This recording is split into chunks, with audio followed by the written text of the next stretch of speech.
الحمد لله رب العالمين وصلى الله وسلم وبارك على سيدنا محمد وعلى آله وصحبه أجمعين.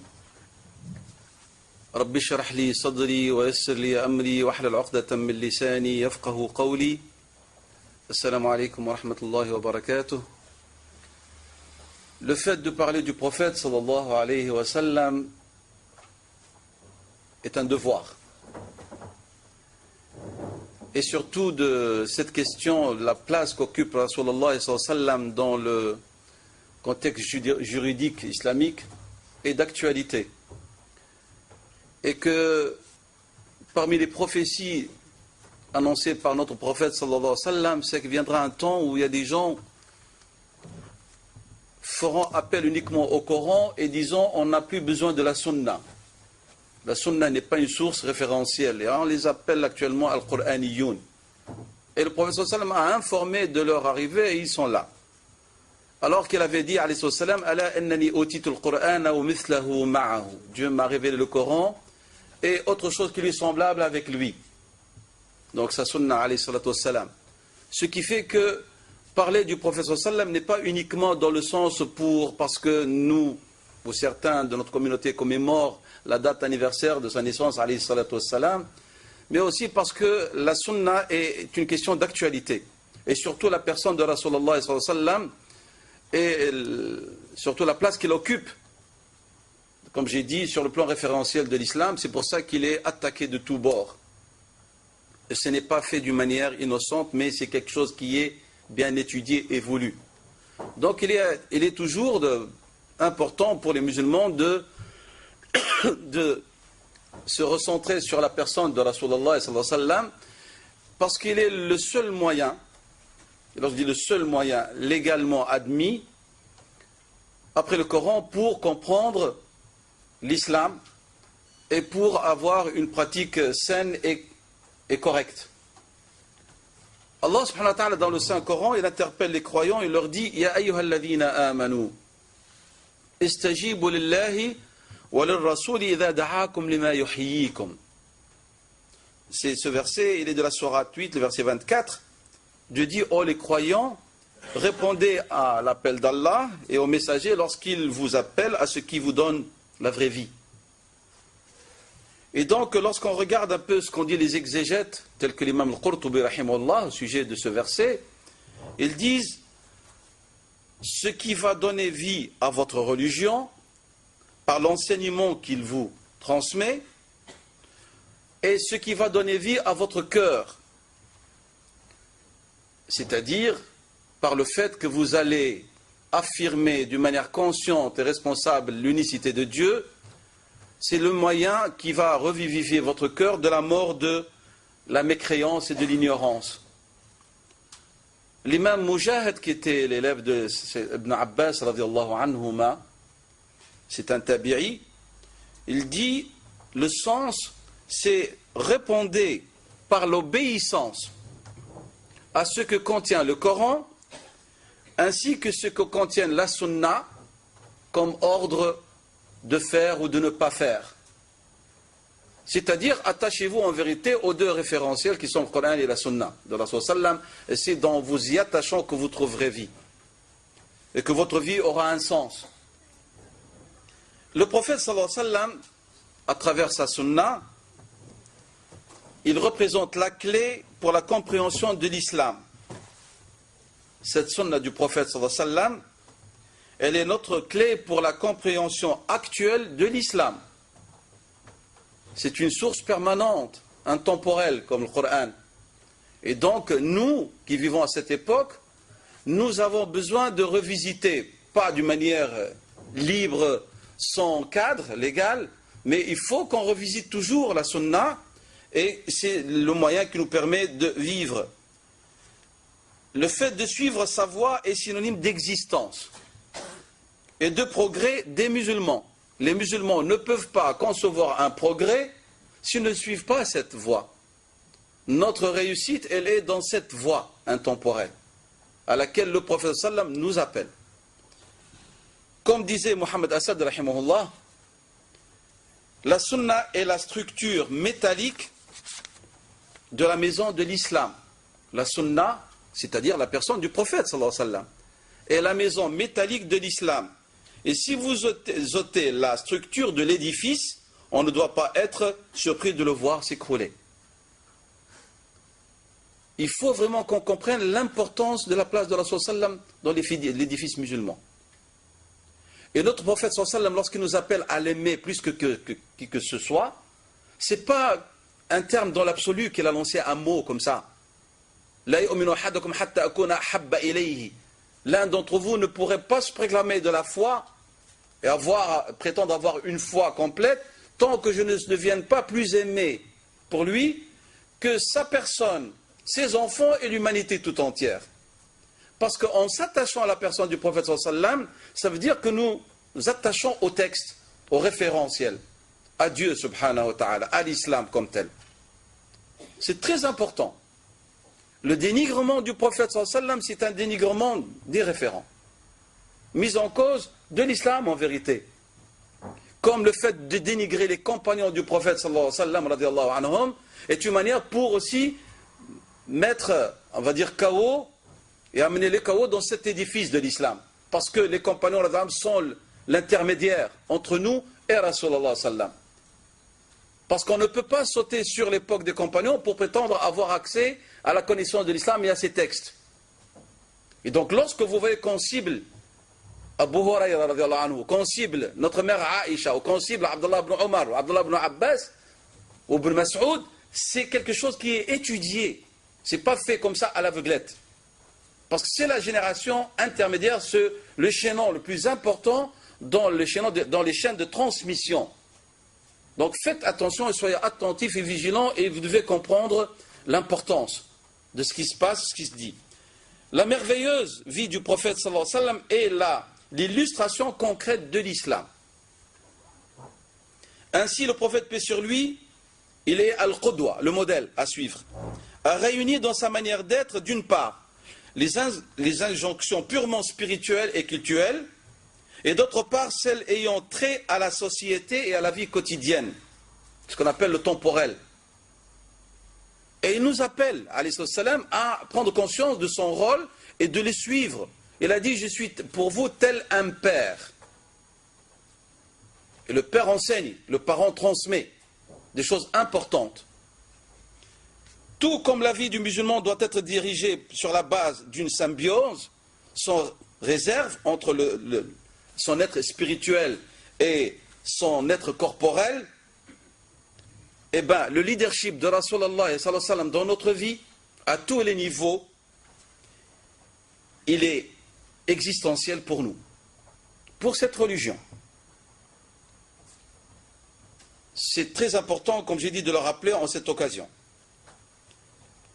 La vie, elle est complexe. Elle a tellement de sujets qu'elle interpelle. Et je répète et j'insiste, j'y tiens parce que c'est vraiment quelque chose de grave. Ce qui se dit autour de nous, ce qui se passe. L'entité, la personne de Rasulullah sallam est quelque chose de fondamental dans la compréhension, dans l'acceptation des textes déjà révélés et dans la bonne mise en application de la loi. Allah subhanahu wa ta'ala dit Ma atakum ar-rasulu fakhuduhu wa ma nahakum anhu fantahu. Ce que le messager vous apporte, prenez-le. Et ce qu'il vous défend, abstenez-vous-en. C'est la sourate 59, le verset 7. Allah exalté dit ailleurs Ya ayyuhalladhina amanu la tuqaddimu bayna yaday Allahi wa rasulihi. Sourate 49, le verset 1. Oh les croyants, ne devancez pas Allah et son messager. Donc quoi? Vous ne pouvez pas prendre de dispositions, vous ne pouvez pas trancher, ni vous prononcer avant de vous référer à Dieu et à son messager, alayhi salatu wassalam. Le pôle essentiel pour prétendre être un musulman soumis à Allah subhanahu wa ta'ala et prétendre avoir une pratique conforme au vouloir d'Allah subhanahu wa ta'ala, c'est de suivre le modèle du prophète sallallahu alayhi wa sallam. D'où la fameuse formule qu'on ne cesse de répéter exprès pour qu'elle devienne une vérité vraiment ancré dans l'esprit de chaque croyant et croyante, nos savants disent Inna Allah la yaqbalu min al-amali illa ma kana khalisan wa sawaba. Dieu n'accepte pas parmi vos œuvres que les œuvres qui répondent à deux exigences. Vos œuvres doivent être sincères, accomplies, c'est-à-dire exclusivement pour Dieu, et ils doivent être conformes. Et la conformité, disent les savants qui ont énoncé cette formule, c'est-à-dire conforme au texte du Coran et à la sunna de Rasulullah sallallahu alayhi wa sallam. Inna Allah la yaqbalu min al-amali illa ma kana khalisan wa sawaba. Sincère et conforme. Conforme à quoi? Au Coran et à la sunna de Rasulullah sallallahu alayhi wa sallam. Et donc, en vérité, c'est l'exclusivité dont il est question ici. Et l'exclusivité, bien sûr, vu que la sunna est une révélation, c'est-à-dire de l'obéissance à Dieu. Parce que celui qui obéit à Rasulullah sallam, il obéit à Dieu. Et donc, on peut appeler ça le tawhid, dans sa dimension la plus étendue. Ici, je ne parle plus du tawhid dans le sens où on parle de Dieu, de ses attributs. Non, on parle du tawhid, c'était de la religion elle-même. Ce monothéisme, c'est l'énoncé de Dieu subhanahu wa ta'ala et de ce qu'il a révélé à son prophète sallam à travers la sunna. Et notre prophète, c'est la première chose, alayhi sallam, qu'il s'est attelé à réaliser en la personne de ses compagnons, radiyallahu anhum. Il les a éduqués selon le principe du tawhid, c'est-à-dire quoi? L'obéissance à la loi de Dieu. Et c'est pour ça que Dieu dit فَمَنْ تَبِعَ هُدَايَ فَلَا خَوْفٌ عَلَيْهِمْ وَلَا هُمْ يَحْزَنُونَ. Dieu dit ceux qui donc suivent ma voie seront exempts de toute crainte et n'auront point à s'affliger. La guidance, c'est-à-dire la voie du tawhid, telle qu'a été révélée, c'est la sourate 2, le verset 38. Lorsqu'on parle de tawhid, en vérité, c'est lorsque on ne mélange pas, on n'associe pas au niveau de ses référents et au niveau de sa manière de pratiquer ou de concevoir l'islam, autre que Dieu et son prophète sallallahu alayhi wa sallam. L'attestation de foi, elle est composée de ces deux éléments. La ilaha illallah Muhammadun Rasulullah, c'est ça l'attestation de foi. Donc le fait de suivre le prophète sallallahu alayhi wa sallam, de croire en lui, de l'aimer, fait partie du tawhid. Pour nous, les musulmans, que représente le tawhid? C'est-à-dire le fait de suivre la guidance, c'est-à-dire le huda. Eh bien, il est l'expression réelle et concrète de la liberté de l'homme. Lorsque on suit cette voie, on est l'homme le plus libre par excellence. On est libéré de l'emprise de tout individu, de toute chose, y compris de ses propres passions. C'est une liberté totale. On dit que l'islam est venu pour faire en sorte que les gens expriment leur ubudiyya, adoration, soumission, obéissance à Dieu seul, subhanahu wa ta'ala. C'est ce qu'avait dit Rab'i ibn Amir lorsqu'il est allé discuter avec le chef d'état-major de l'armée persane. Il lui dit, qu'est-ce qui vous a fait sortir de votre désert? Et il avait dit, même plus que ça, il a dit, Ajaban, il est surpris comment les chiens arabes, ils parlent autrement maintenant. Pourquoi est-ce qu'il a dit les chiens? Parce que les Arabes à l'époque, avant l'État islamique, ils étaient les gardiens des derrières des deux superpuissances de l'époque. Ils étaient divisés entre eux, mais ils servaient de gardiens. Une partie des Arabes protégeait les derrières de l'Empire persan, et une autre partie des Arabes protégeait les derrières de l'Empire byzantin. Et entre eux, ils étaient ennemis. Et donc, c'est vraiment, ils étaient de chiens de garde. Et qu'est-ce qu'il lui dit, Rabbi ibn Amir, le bédouin, l'homme qui n'a pas fait des études universitaires, lui dit, ben, nous sommes sortis, Dieu nous a envoyés pour sortir les hommes, dans le sens les libérer, de l'adoration des hommes vers l'adoration du Dieu des hommes. Il parle d'une libération. L'islam est une action libératrice de tout. Et donc, dans la sunna du prophète sallallahu alayhi wa sallam, le fait de le suivre, en vérité, on suit le modèle de l'homme libérateur. Et moi je dis toujours, wallahu a'lam, selon ma petite connaissance des choses, l'homme le plus révolutionnaire de l'histoire et du monde, c'est le musulman. Parce que là où il n'y a pas la loi de Dieu, il est désobéissant. Il respecte le pacte social s'il est minorité. Il participe d'une manière responsable et active à la citoyenneté, mais toujours sa liberté exclusive, il l'accorde à Dieu, subhanahu wa ta'ala, qu'il exprime par sa dévotion et sa soumission à Dieu, subhanahu wa ta'ala. Alors, maintenant, comment le prophète sallam fonctionnait pour réaliser en lui-même ce tawhid et comment est-ce qu'il a transmis à sa communauté pour qu'elle puisse le réaliser? Et en le réalisant, bien sûr, ils suivent la voie de Dieu et en même temps, donc, ils obtiennent ce bonheur à lequel ils aspirent dans cette vie et dans l'au-delà. Premièrement, la remise en question. Une remise en question permanente. Nous sommes devant un prophète infaillible. La qualité de l'infaillibilité de l'Isma, la théologie musulmane, l'affirme à tous les prophètes et messagers de Dieu, alayhi salatu wassalam. Et malgré son infaillibilité, il disait, alayhi salam, je demande pardon à Dieu 100 fois par jour. Il est infaillible, c'est un être qui ne commet pas de péché, ni d'erreur, et il nous dit qu'il demande pardon à Dieu. Il nous dit qu'il demande, il se repent 70 fois par jour, 70 fois par jour. Lui, l'être infaillible, pour nous apprendre comment est-ce qu'on peut cheminer et transcender dans cette voie pour pouvoir réaliser le tawhid dans sa vraie dimension, il faut toujours se remettre en question. Et la remise en question a pour but, comme on a dit tout à l'heure, de réaliser cette exclusivité qui est niya, l'intention sincère. Et cela nécessite beaucoup de travail, d'où le fait de ce hadith qui est un hadith d'une haute importance et que tous savants musulmans, avant de rédiger un livre, toujours ils le mettent comme parure pour commencer leur livre, leurs ouvrages. C'est le fameux hadith que vous connaissez,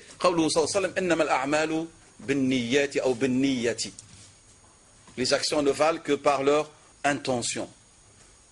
Pour dire, il faut purifier son intention, il faut se remettre en question sans cesse. C'est ce qui permet la transcendance et la réalisation de ce sens noble. Alors notre prophète sallallahu alayhi wa sallam nous appelle donc à cette remise en question qu'on appellera plus tard, à travers les écrits de savants musulmans, on appellera ça tazkiyat al-nafs. C'est quelque chose de propre, et parmi les maîtres de cette pensée et de cette tazkiya, nous citons Ibn al-Qayyim, Ibn Taymiyyah, rahimahullah, l'imam Abu Hamid al-Ghazali, et tant d'autres, Ibn Rajab al-Hanbali, Ibn al-Jawzi. On a tellement de savants musulmans qui sont attelés, Ibn Qudam al-Maqdisi, qui se sont attelés à nous faire comprendre et nous faire montrer comment est-ce qu'on peut cheminer dans cette voie conforme et qui va nous mener, Inch'Allah, vers cette sincérité. Allah subhanahu wa ta'ala dit dans le Saint-Coran, وَقُلِ الْحَقُّ مِنْ رَبِّكُمْ فَمَنْ شَاءَ فَلْيُؤْمِنْ وَمَنْ شَاءَ فَلْيَكْفُرْ. Surat al-Kahf 18, 29 dit la vérité émane de Dieu. Il croira qui voudra et la reniera qui voudra. Alors, lorsqu'on pense sur ce verset, Al-Haqq ici veut dire l'islam en vérité, cette loi. Et cette loi ne peut en vérité y croire que ceux qui y cheminent avec sincérité au niveau de sa compréhension et au niveau de sa mise en pratique. Lorsque nous lisons avec méditation et réflexion les hadiths de Rasulullah sallallahu alayhi wa sallam, ainsi que sa vie, on trouve beaucoup de hadiths qui nous parlent du cœur, le qalb. قال صلى الله عليه وسلم ألا إن في الجسد مضغة. Dans le corps, il y a un morceau de chair. S'il est sain, tout le reste du corps sera sain. ألا وهي القلب. Sachez que c'est le cœur.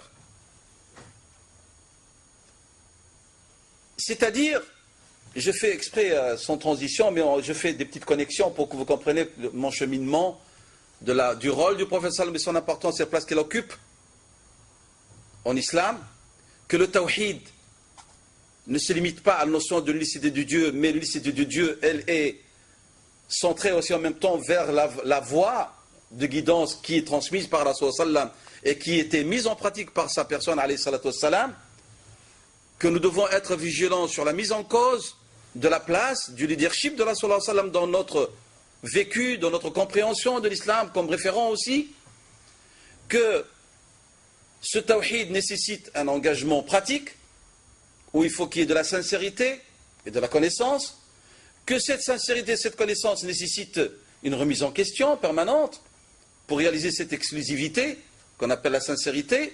Tout cela nous amène vers le tawhid, et que parmi les moyens, donc, il y a ce qu'on appelle tazkiyat al-nafs, la purification de l'âme ou des cœurs aussi. C'est comme ça que je suis en train de progresser petit à petit pour aller vers cette dimension spirituelle de ce qu'était Rasulullah sallallahu alayhi wa sallam au niveau de sa dévotion et du modèle qu'il offre. Sallallahu alayhi wa sallam. Je n'ai pas dit qu'il offrait, mais qu'il offre parce que c'est un exemple permanent, puisque nous avons dit qu'il est intemporel. Il est présent, alayhi salam, il doit être présent. Donc, si on ne s'occupe pas de réaliser cette dimension, il y a ce qu'on appelle des maladies qui atteignent le cœur. Amrad al-qulub, on les appelle. Ces maladies nécessitent des médicaments, des remèdes, dawa. Et donc, ces adwiya, ces médicaments, en vérité, permettent à l'individu de transcender. Parmi les moyens, c'est ce qu'a dit Rasulullah sallam, pour atteindre le degré de l'ihsan, de l'excellence. An ta'bud Allah ka'annaka tarah. Se donner l'habitude, se parler à soi-même que Dieu est omniprésent, Dieu est avec moi, Dieu est à mes côtés, Dieu est devant moi, Dieu il m'accompagne. Le fait de vivre avec cette omniprésence de Dieu est un des moyens les plus efficaces pour pouvoir purifier son cœur et son âme. C'est très important. Et ce qui est extraordinaire, cette omniprésence de Dieu va permettre aux serviteurs, aux croyants, d'atteindre petit à petit quelque chose d'extraordinaire, c'est-à-dire le degré de l'intimité, ce qu'on appelle la proximité. Mais c'est un travail personnel. Sachez-le, ce n'est pas quelqu'un d'autre qui pourra le faire à votre place. Et sachez-le que vous pouvez suivre l'enseignement d'un maître toute votre vie, vous ne l'aurez pas s'il n'y a pas de volonté de votre part. Le cheikh ou le maître peut vous donner des éléments pratiques, théoriques, mais le travail, c'est un travail que fait chaque croyant. Et c'est ce que les premiers de la première génération a fait. Ils ont reçu de Rasulullah sallam, ils ont vu le modèle et ils se sont attelés à le réaliser. Où? Chez eux. On nous dit, lorsqu'on passe près des maisons des compagnons, on entend que chuchotement, pleurs, complaintes, récitation du Coran. C'est un travail qu'on fait. On a tellement de citations, comment Sayyidina Ali radiallahu anhu se jugeait lui-même, se torturait et disait à cette âme, tu es ma pire ennemie. Comment Sayyidina Omar radiallahu anhu qui pleurait tellement jusqu'à ce que de traces sur son visage noir, de fils noirs, on laissait place sur ses joues à force de pleurer. C'est ça le travail. Donc c'est un travail qui doit se faire, et cette dimension, vous ne devez pas l'oublier. Parce que moi je crains, et c'est ce que je constate autour de moi, que les jeunes musulmans, la contre-communauté, s'intéressent beaucoup à l'aspect théorique de l'islam, à son aspect cultuel apparent, qu'on appelle le furu' al-amaliya, mais on oublie de développer en nous la dimension spirituelle de l'islam. Je ne parle pas de soufisme ici, ni de dervishisme, je parle d'islam. Cette dimension, tous les compagnons se sont attelés à la réaliser en eux, et tous les maîtres de la pensée islamique, juridique ou autre, étaient des dévots, des adorateurs par excellence. Que ce soit l'imam Malik, que ce soit l'imam Ahmad, que ce soit l'imam Shafi'i, que ce soit l'imam Abu Hanifa, on nous raconte des choses qui nous laissent perplexes. De dévotion, de récitation du Coran, de remise en question, de muhasaba. Et nous, on doit le faire. Et je vous assure que si les membres de notre communauté reviennent à ce travail qu'ils ont négligé, vous allez constater au niveau de leur relation verticale avec Dieu que les choses vont s'améliorer et qu'il sera là à nos côtés et qu'au niveau de notre relation humaine, horizontale, les choses vont bien s'améliorer. Parce qu'on en a besoin. Donc, il faut aussi revoir cet aspect de la personne de Rasulullah sallallahu alayhi wa sallam. Nous constatons ou nous remarquons que le terme même islam, par lequel on désigne cette religion, que Dieu a révélé à Sayyidina Muhammad sallallahu alayhi wa sallam, et qui est un système global, qui s'adresse à l'humanité, et qui englobe des aspects dogmatiques, cultuels, juridiques, et qui interpelle tout ce qui est en rapport avec la vie temporelle et la vie spirituelle, et qui n'a pas de limite dans le temps, dans l'espace, et bien ce terme islam s'utilise aussi lorsqu'on parle d'un individu qui est rentré dans l'islam. Dans quel sens? C'est-à-dire l'individu que dans le cœur se soumet à Dieu.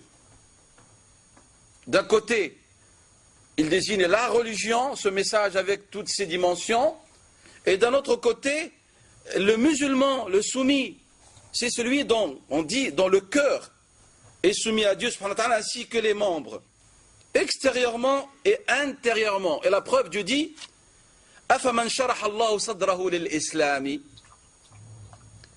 Donc, celui dont Dieu a ouvert le cœur à quoi? Et à la fois à l'islam. Celui-là, comment est-ce qu'on l'appelle? On l'appelle en vérité musulman. Et donc, lorsqu'il rentre dans ce cadre, on dit Innahu, son état est un état d'islam. On parle de l'état de ce croyant, il est dans un état d'islam. Pourquoi? Parce qu'il s'agit d'une attitude de la foi. Et on considère que c'est l'expression profonde et réelle de la foi, cette attitude. Donc, le prophète sallallahu alayhi wa sallam, lorsqu'il nous parle de ces éléments, il a dit ceci. Alayhi salatu wa sallam, afdalul imani an ta'lama anna Allah shahiduka haythuma kunta.